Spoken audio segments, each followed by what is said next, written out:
Welcome to Three Blind Mics Podcast, sponsored by the Family Proud, Family Strong Network. Follow their journey as John J., the real hot rod, Cletrodamus, and Portis the Assassin deliver the bottom line on the greatest pop culture entertainment debates of then and now. The Three Blind Mics won't know the topic of the show until the show begins, which surely will lead to an unscripted and uncensored good time. Now, let's go in blind on the road to nowhere.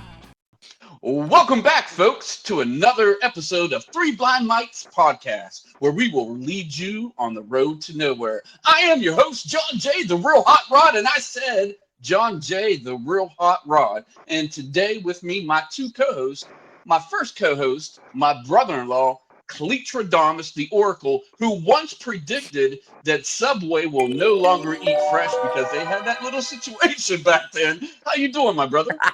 Great, Jay, my great brother.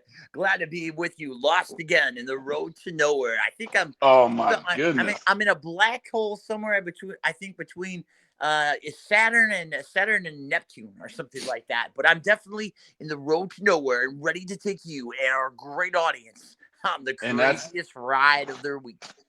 All right, let's create a little space, as we shall say.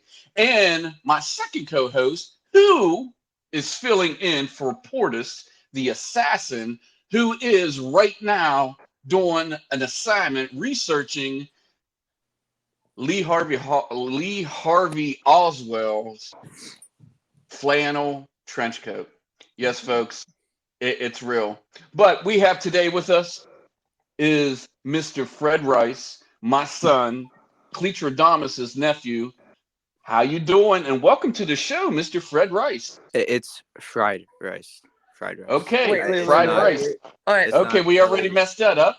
Okay, Mr. Rice, it's an honor and privilege to have you join us. But Jay, Hot Rod, have we vetted this fried rice? Do we know anything about this new co-host background? Who is he? Is he a Russian, a triple agent, deep cover spy for Vladimir Putin? Is he a guy who just goes around just kind of hijacking podcasts across the world? Who is this fried rice? Because last time I checked, I did not have a nephew by the name of Fried Rice. Who is this alias? Is this a legit co-host? John J. Labetti, I ask you. He's just a 16-year-old boy. Oh, okay. So we're giving out ages? Yeah, we're giving our ages. Oh, okay. Yeah. Is that okay, Mr. Fred Fried or whatever rice you want to call? We're already breaking the fourth wall, ladies and gentlemen. Yeah. We haven't even got to the topic. Oh my goodness, Mr. Rice, it is our honor and privilege to have you join us tonight, young man. How you doing? I'm doing great. Feeling pretty good. You know, lots of studying on that trench coat. You know, hard work. Yeah, absolutely. As we know, Portis the Assassin, as John J. Labetti said earlier, folks, on assignment. So we're giving our real names. Yeah, we any aura of mystery we had just went out the window. There. Yeah, we might as well just show our faces now. But when we talk about honesty and integrity, ladies and gentlemen, that's what you get from the Three Blind Mics. Absolutely. So, folks, as you know, we don't know what the topic's going to be until basically we get into the show. And I think right now we're going to go ahead and go to the randomizer, where previously in the past we came up with 30 topics, 10 apiece. And we just put them in a randomizer online, and we're going to go ahead and click it and see what happens. Here we go. All right, fired up, Mr. Rice.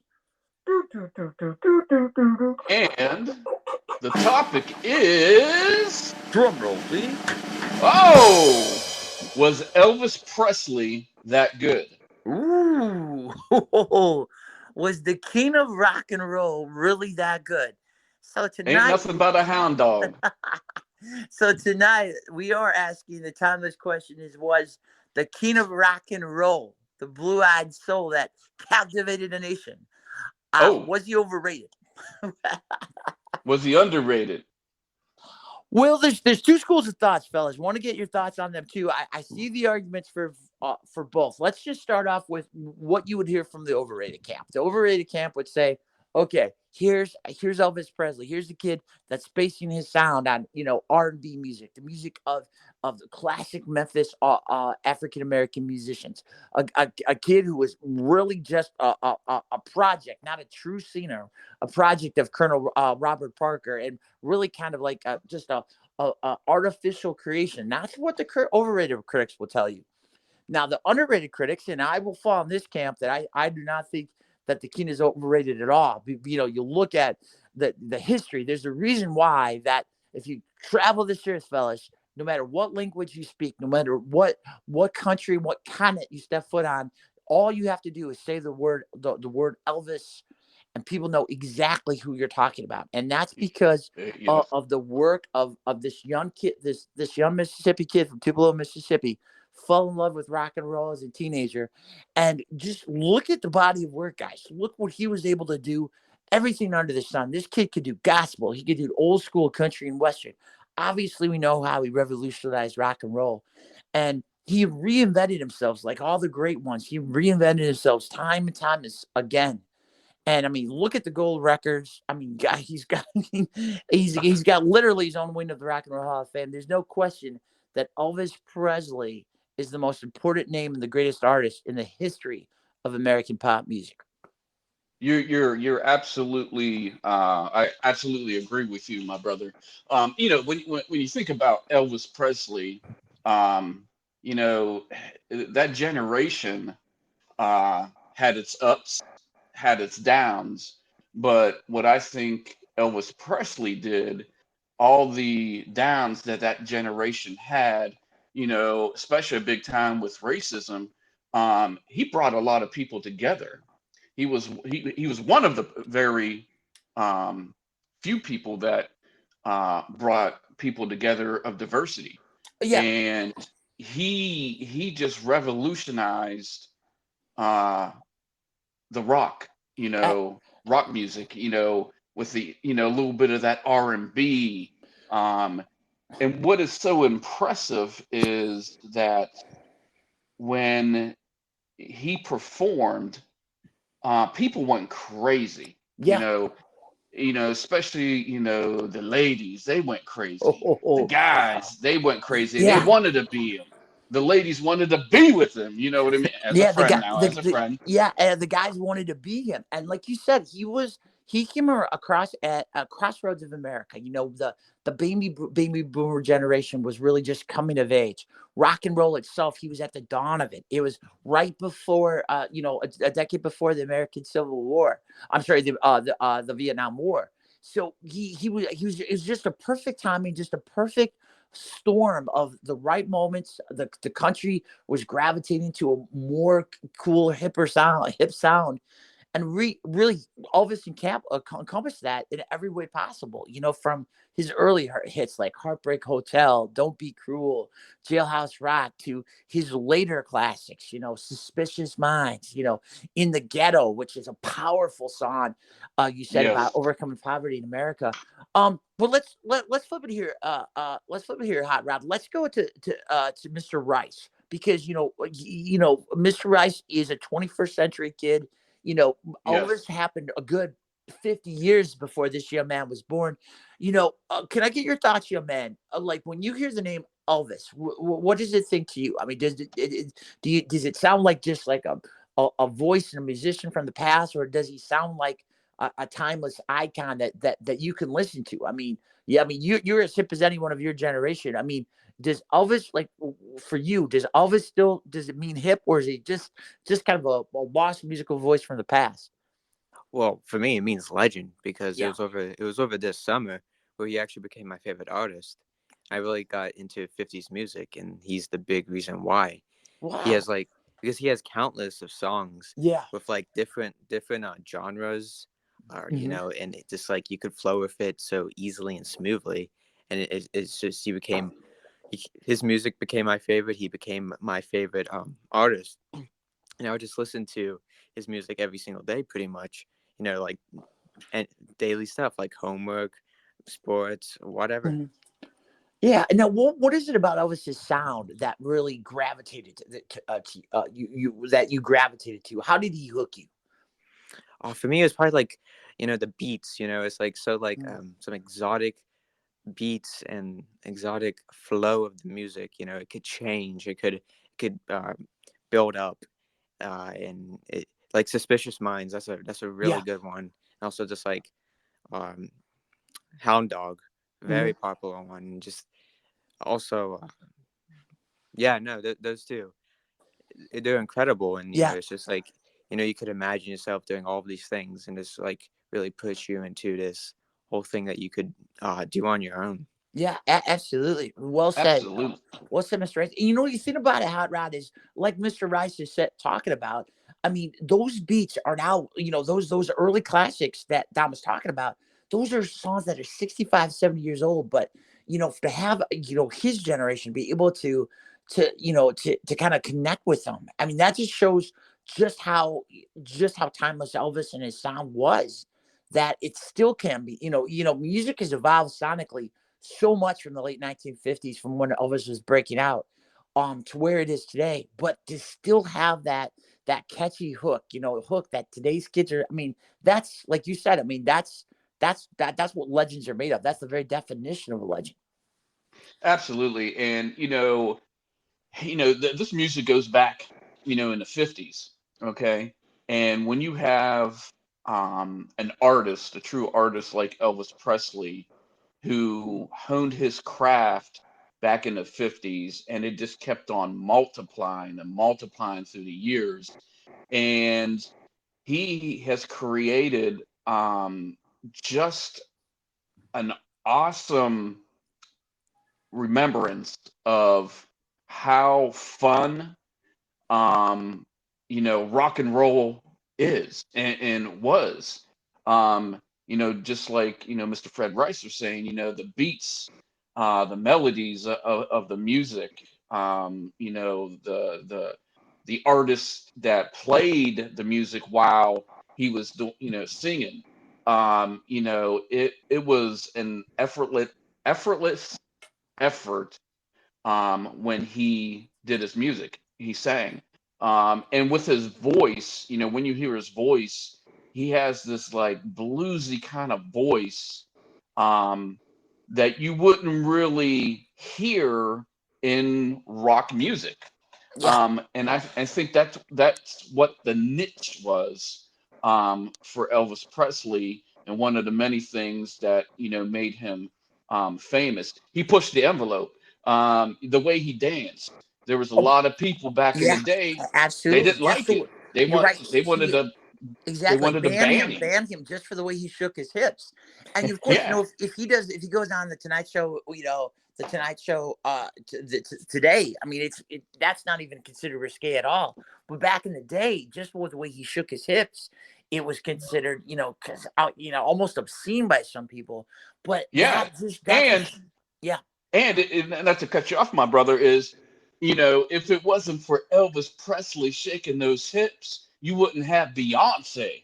You wouldn't have Miley Cyrus twerking all the time, all over the place. Exactly, bro. Testify. Exactly. Oh, and you wouldn't have my son twerk. Now he ain't doing all that and everything, but he can do his little hips and everything, doing his swing dance. And Jay, I tell you, Howard, I go even further. Without Elvis Presley, you don't have Mick Jagger and the Rolling Stones. You don't have Michael Jackson doing the moonwalk in the 1980s. You don't have Madonna pushing the envelope like she did, in the late 1980s. And you don't have all of these great stars of today. Like you said, that everyone's been influenced by Elvis. That's the thing. I don't think you could ask any artist, whatever their genre, whether it's folk, Christian, blues, rock, pop, hip hop, who hasn't in some way been influenced by Elvis Presley. And that's the definition of a legend, absolutely right there. I mean, let's go back really quickly. Like you said, he was able to just, I want to get your thoughts on this, Mr. Rice. The way he was able to work his voice, like to a certain song. Like, let's look at the opening to Hound Dog. You ain't nothing but a hound dog. I mean, get it. Yeah, just go get it. Look, we just lost 20 views. No, probably closer to 100. Oh, thank the Lord, people can't see me shaking my hips right now.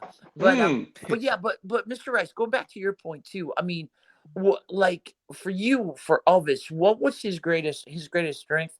Not only as a performer, but as an entertainer. Well, for me, it always amazed me to see like how different his voice can get with each song. Right. That impressed me the most. And that's like what I was going back earlier with like the melody, the beat. It really the way he could sing, the way he could change his voice in either like the smallest way or the biggest way, and still sounding with like same enthusiasm, or like that. That's what hooked me. Just like it could go from sad to very energetic and just Yeah. pure excitement, and that's something that always amazed me, especially just when I was younger. Like, how does he like go from this mood to this whole completely different mood in this song, and I feel like a lot of artists today, it's just kind of the same thing. You could tell there's like not that big of a difference. Like a lot of artists either stick with like sad songs or they stick with like happy songs. And like, yes, you got those artists that like do all of those, but I feel like the majority of artists today stick kind of with one genre. But Elvis Presley was able to do all of them. Absolutely, absolutely, Mr. Rice. Kind of what Dom's talking about, Hot Rod, is I know my late great, my dear beloved grandma, Josephine Campbell. She fell in love with Elvis through his Christian music, because when he, back in the day, when he would do two pop albums a year. This is how prolific he was, guys. He was putting out 3-4 albums a year, but he would do two pop albums a year, but also one gospel album a year. And he did that to fulfill a promise to his mother, that he would still play that great gospel music that she fell in love listening to him, when he was just playing, singing in the choir at church, back when he was 9, 10, 12 years old. So yeah, that's the thing, like what Mr. Rice is talking about. There was not a genre that this artist couldn't touch, couldn't hit. Fellas, want to get both of your thoughts on this. The Academy Award nominated film, Elvis, starring the amazing Austin Butler as Elvis, which came out last summer. I thought that it really just captured Elvis to a T.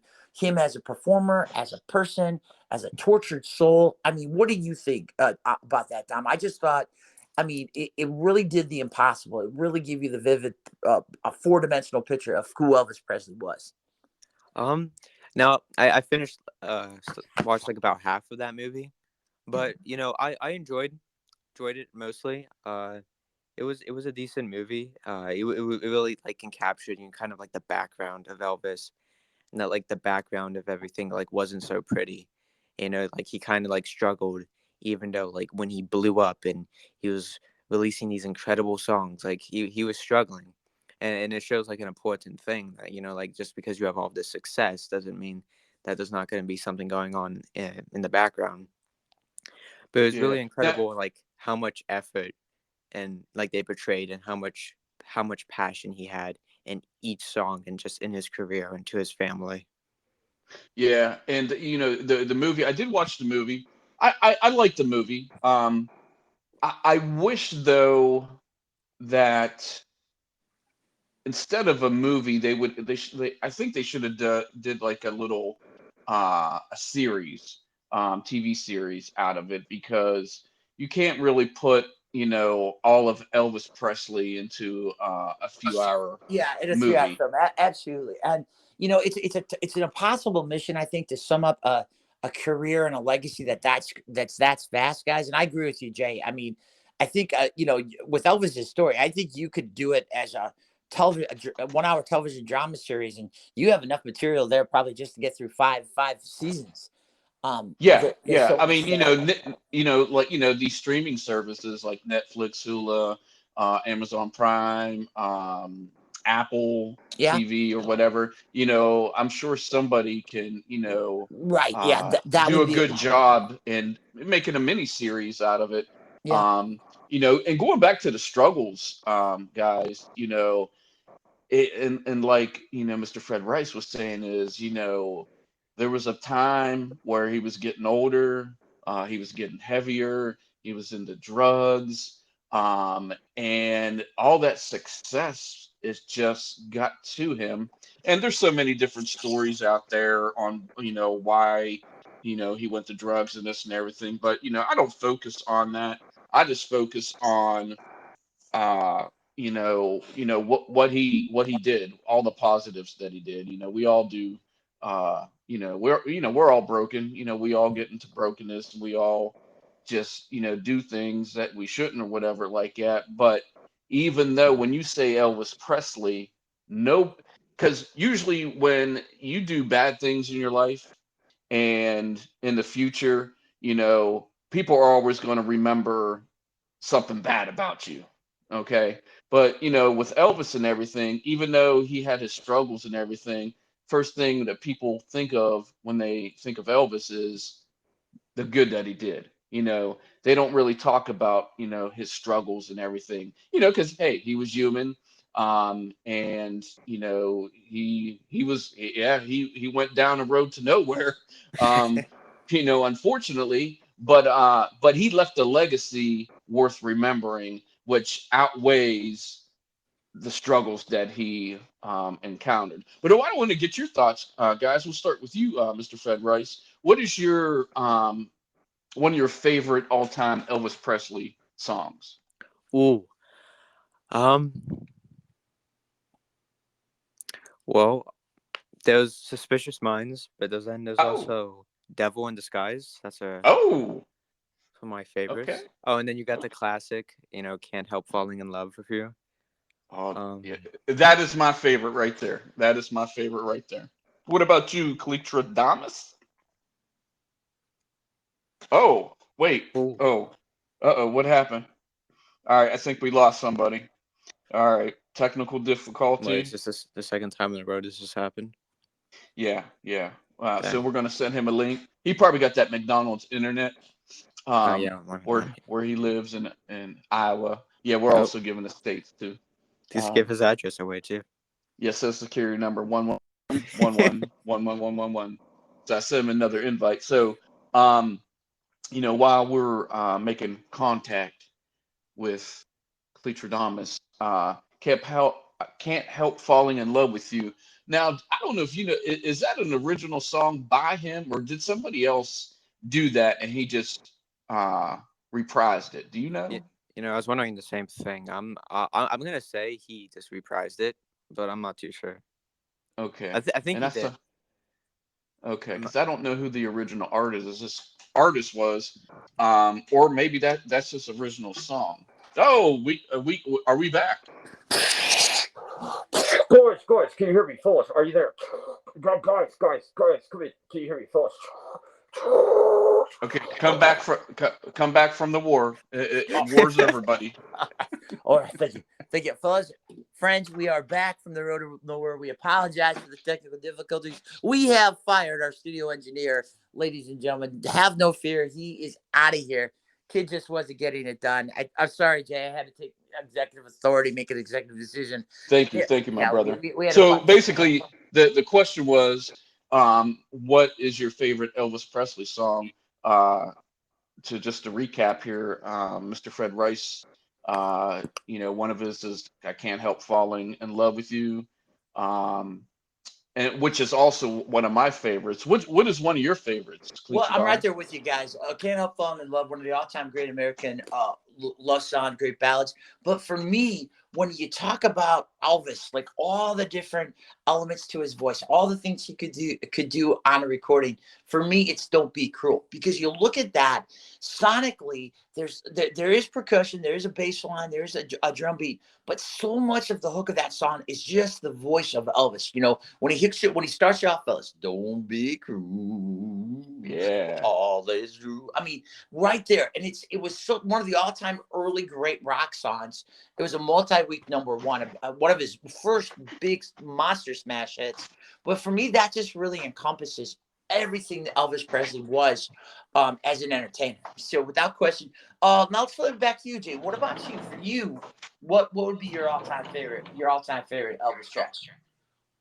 Well, yeah, and it's going to be "I Can't Help Falling in Love with You," and what I wanted to know is, I don't. Is that an original song by him, or did somebody else do that, and did he just reprise it? Well, yeah, it's original by him. I think he was the first person to record it. I don't think he written it. Now, it has been covered hundreds of times, most notably by the rock and roll band Cheap Trick back in 1990. I gotcha. They had a pretty catchy cover that they took to number 6 on the pop charts. But yeah, that was one of his kind of originals that really became not only a signature song of his, Jay, but a signature song for rock and roll. Well, let's do this, fellas. Okay, we're going to do something different in the show. This is only the 3rd episode of Three Blind Mics podcast, and what I would like you fellas to do is to go on your phones, go into Google, Kmart.com, whatever web service that you search for, and type in "Can't Help Falling in Love with You" lyrics, because I need to sing it together. Oh, all right. Yeah. Now, that the FCC's talked to us about this. You remember the fine we had last time the 3 of us tried to sing. Remember that fine? That was the reason why we had to take 6 months off the air, because $100,000. It was a pretty hefty price. And you know what they told us? If we do it again, they might like our podcast license permanently. Oh, that's okay. I'm willing to for it. Yeah, let me know when you got it, brothers. Let me know when you got it. We're gonna do it up. Oh, well, it says that it's the lyrics are from Blue Hawaii Lady. Yeah. Yep. Absolutely, like Mr. Rice is saying, ladies and gentlemen, one of the big box office smashes for Elvis. And but Mr. Rice brings up another good point, Hot Rod. The thing is, as big as a music star Elvis was, he was also one of the biggest movie stars in the world as well. Yeah, I'm gonna have to disagree on that. All right, fellas, Yeah. I got the lyrics up. I'm ready to go. Okay. Mr. Fried Rice. Viewer discretion. Out of tune men about to sing again. Three blind mics. Viewer discretion. You got it up there, Fried Rice? Yeah. Okay. Let me just touch base on the movie. I'm probably gonna get hate mail for this. I just, I'm just gonna stick to his music, and that's all I'm gonna say about that. All right, here we go. All right, I need everybody to be in an AZ zone. Okay. All right, here we go. 3, 2, 1. Wise men say only fools rush in, but I can't help falling in love with you. Shall I stay? Would it be a sin if I can't help falling in love with you? Ladies and gentlemen, that is coming to a CIA interrogation chamber very soon. And with that, folks, in just 30 seconds, we defamed the good name and legacy of Elvis Presley. Well, there goes their podcast for the rest of the life. Oh, geez, So all the potential views we were gonna have, that's all gone. But the problem was that there was only 2 people singing. Fred Rice, what happened? Yeah, what happened to our harmony man? Yeah. My voice is really scratchy today because I'm a big. Shall we continue? We should continue. No, we're done with that. We got to move on. No, move on. Yeah, move on. Yeah. Yeah, I can't wait to play this back. Oh my goodness. So, okay, now, Cletrodamus, the wise man, the one that knows trivia and all the past, the Beatles Now, correct me if I'm wrong, the Beatles was kind of right around the same time, or was it before? Did they? Just a few years later. Yeah, they really kind of broke in. They kind of took that same avenue that Elvis did. They really broke in on the Ed Sullivan show, which back in the day is where stars went to launch their careers. So it was like early '60s. Beatlemania came to America via a single performance on the Ed Sullivan show, and then overnight, Jay, literally that next morning, the Beatles were the most popular band in America, even though they literally had maybe just a couple songs to their name. Now, was that in the early 70s or earlier? No, early 60s. Yeah, early 60s is really when they kind of broke out. But it was called the British Invasion, and it was it started off with one of their hit that already had been a big smash for them in England. Jay, I Want to Hold Your Hand. I want to hold your hand. I want to hold your hand. But listen to this. They show up February 7th, 1964.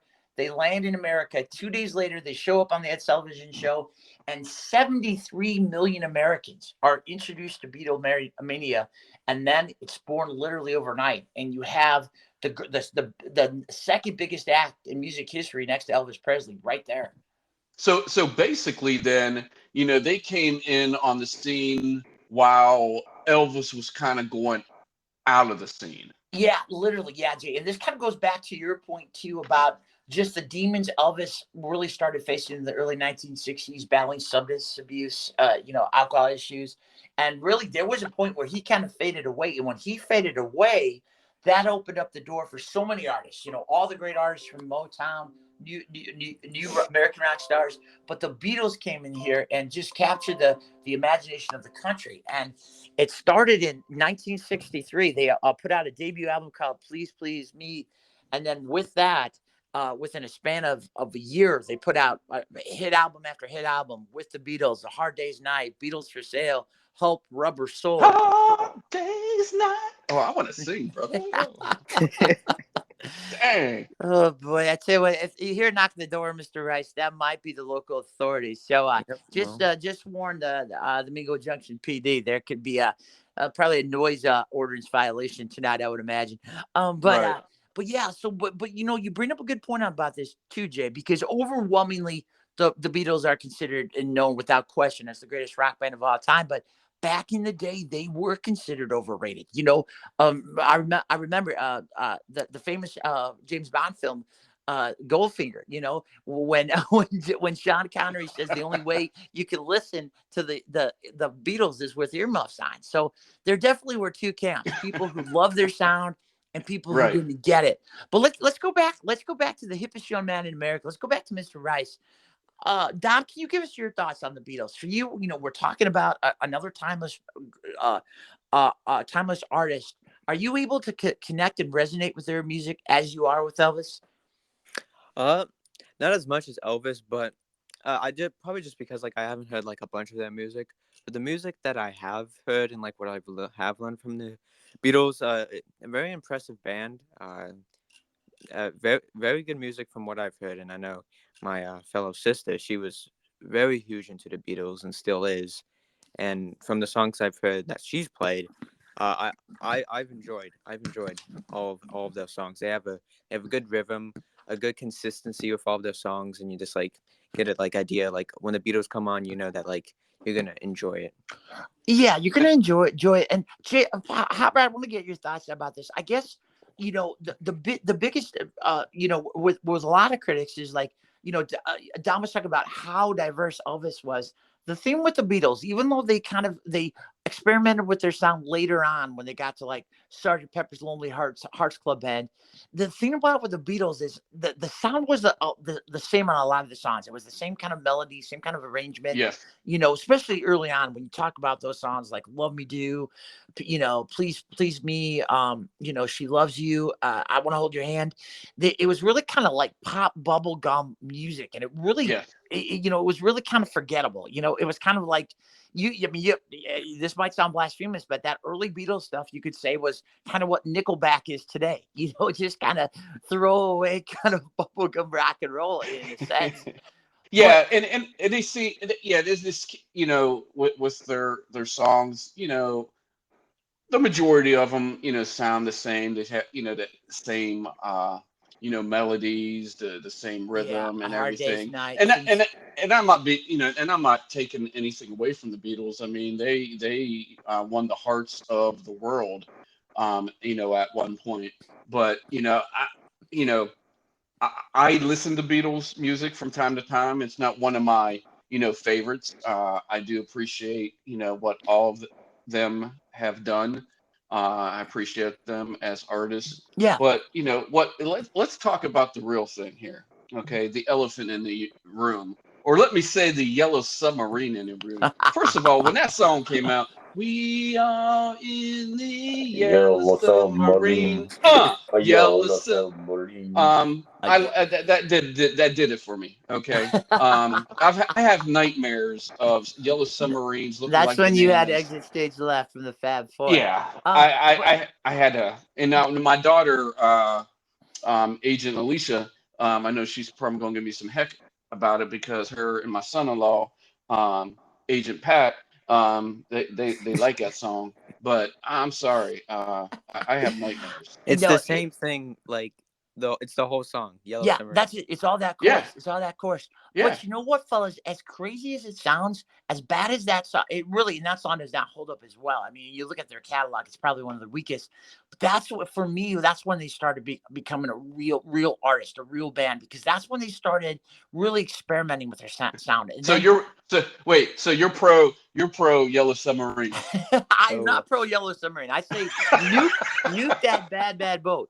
But when you get it, but you look at that part when the Revolver album comes out, now you're talking about stuff like Paperback Writer, All You Need Is Love, Penny Lane, Strawberry Fields Forever, Lucy in the Sky with Diamonds. Now we're talking about a band that's really coming into its own as artists. And then, I mean, don't forget Hey Jude. Hey Jude. Now I do like that song. Yeah, That's while one of while my my, guitar gently yeah. weeps. I mean, so when you get to the late '60s, that's when they really become artists. They really become Yes. masters of the art of songwriting, and really the melodies become different. They're experimenting with different sounds. They're moving rock and roll forward, and that's where I think their legacy really begins. Like a song like Yesterday. Yesterday has been covered approximately 3,333,722,181 times over the years. dang. And that's when you have a Dang. song like that, that's when you know you have changed the game, that you are immortal, that you are timeless. Yes. So Now, Is that number and accurate? you go ahead. it Go might ahead, be Fried off Rice. by it's pretty much right on the money. Might be off by 2 billion or something. But other than Now, that, okay, let's do this. And maybe you this might not be related to you, Mr. Fried Rice, but you can answer it too. Is who's your favorite Beatle? I'm gonna be honest. I don't know any of them. Okay, that's okay. That's But okay. I know they all. There was one with like long hair, or was that like all of them? They all have long hair. yeah, they were all Um, pretty shaggy dogs back in the day. yeah, I yeah. think they got to the barber about once every 5 or 6 years back in the '60s. I think, Mr. Rice. For me, Hot Rod, I'm a Paul McCartney guy. I'm a Sir Paul McCartney, and the reason too, because here's the thing about the Beatles too, is they had such a short career. I mean, we think of them about being, across all these generations, they were really only together from like about 1963, and then by 1971 they had broken up. They all go their separate ways, and this is the true point of greatness. Every one of those four guys goes out and has his own successful career solo. But I got to go with Paul McCartney, because Paul McCartney, Yes. he creates, his own band, Wings, Paul McCartney and Wings.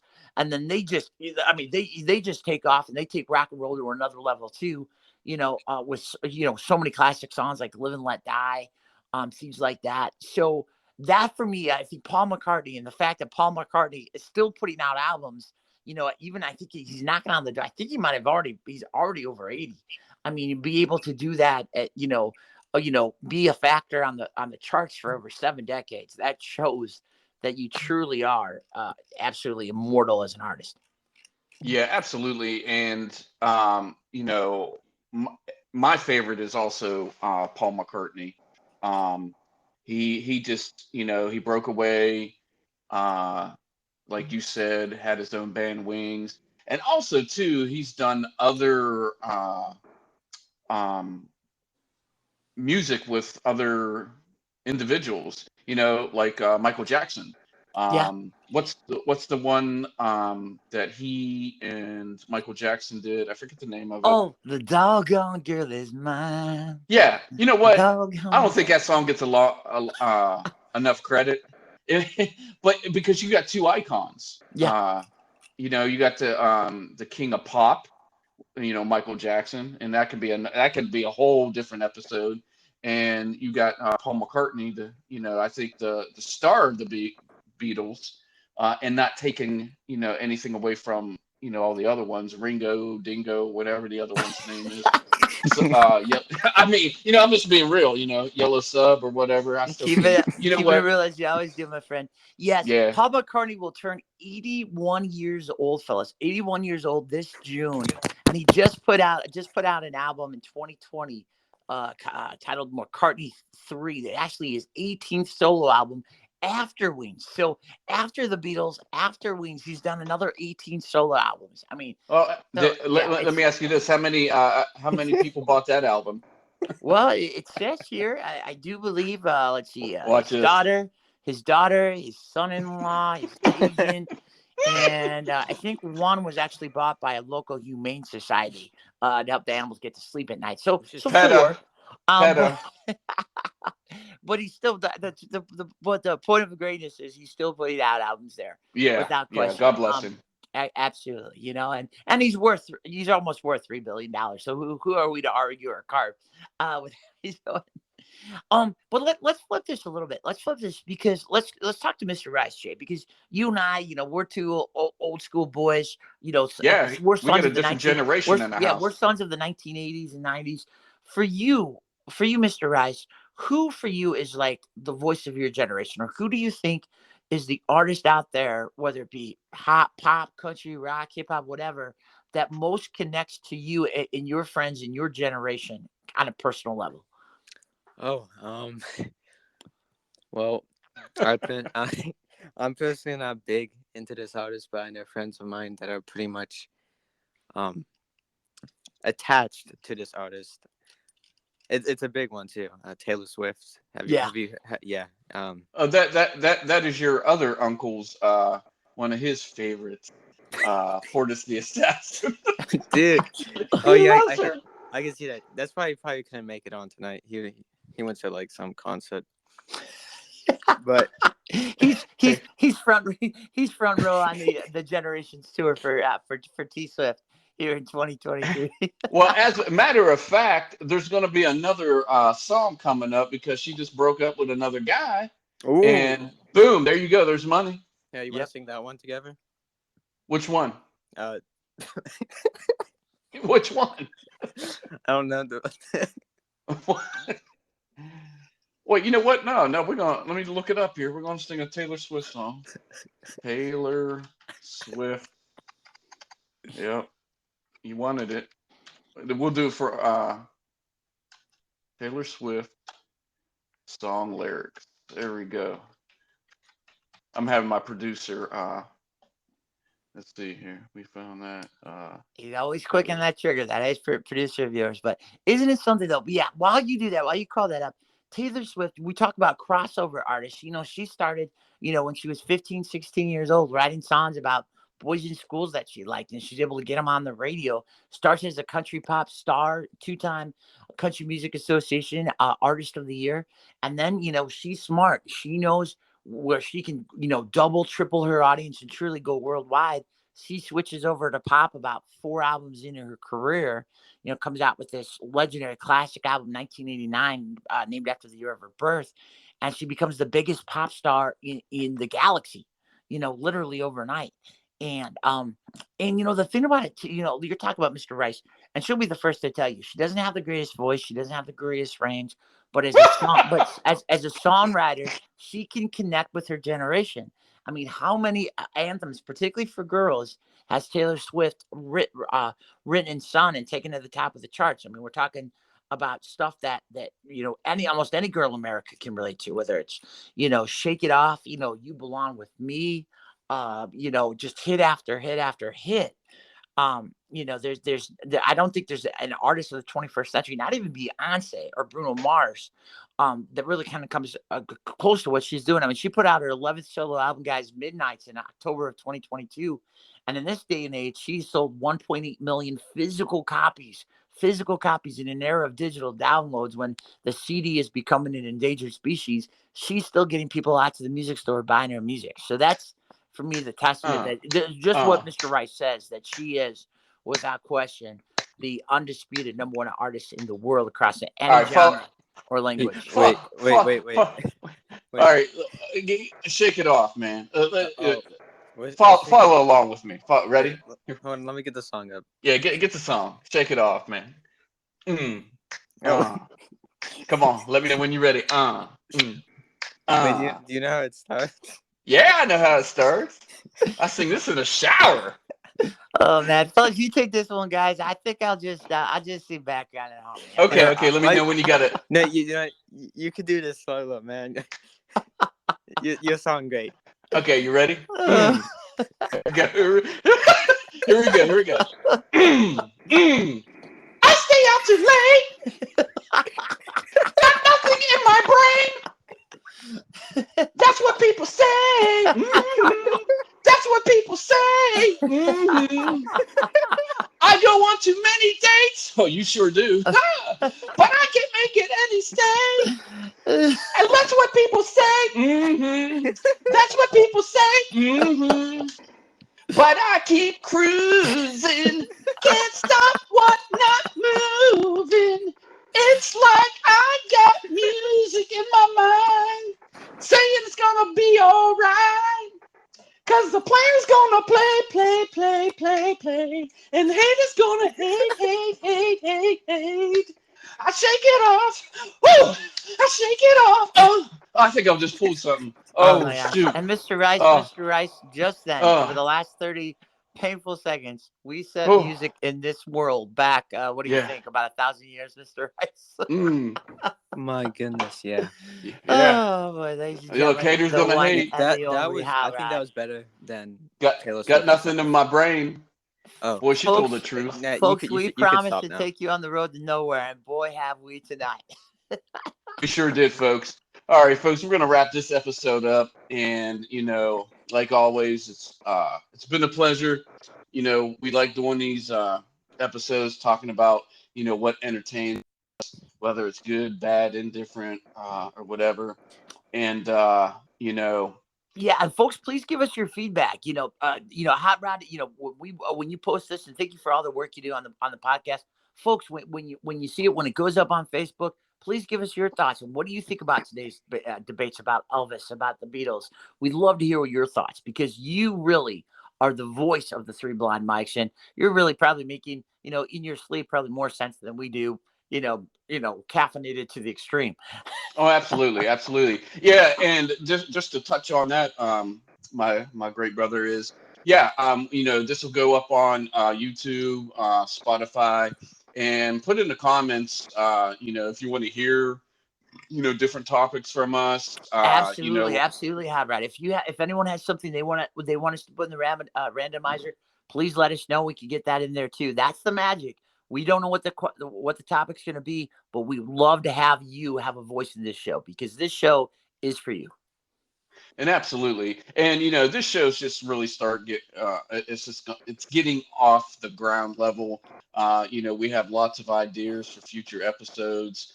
We do this as a hobby. We're not looking to be YouTube influencers or going viral. We just want to, and this is a great way for us to communicate, because absolutely, we too legit to quit, even though we too legit to quit. Too legit to quit. And I think I just pulled another muscle. I think we might have to quit after this next FCC fine comes down. Oh my goodness. You guys should brothers, I love you, Mr. Rice, Mr. Hot Rod, guys. It was an honor and privilege. Thank you so much, fellas. All right, thank you, and we will see you on the next road. Or look, Look, wait, we didn't cover. What are we drinking tonight? Wait, I'm starting to slur. Wait a minute. We haven't covered. Mr. Rice, please call your mother to cut off your dad. Wait. Cletrodamus, what is your drink choice of tonight? My drink of the choice of the night, ladies and gentlemen, is a very healthy diet Snapple iced tea, a lemon flavor. That's the lamest thing I've heard. Oh, Mr. Fried Rice, what are you drinking? You better not be drinking. Tonight I drank a nice, smooth, neat watermelon liqueur. Yeah. Where's your mother? Okay, we got to get him off. I'm drinking just a low budget Miller Lite. There you go. No. It's always Miller time with the hot rod. All right, folks. We'll see you at the next episode, and we'll take you on the road to nowhere. Godspeed, everyone. Take care. Till next time. Have a good night. The Three Blind Mics is sponsored by the Family Proud, Family Strong Network via YouTube and powered by the Digital Media Productions.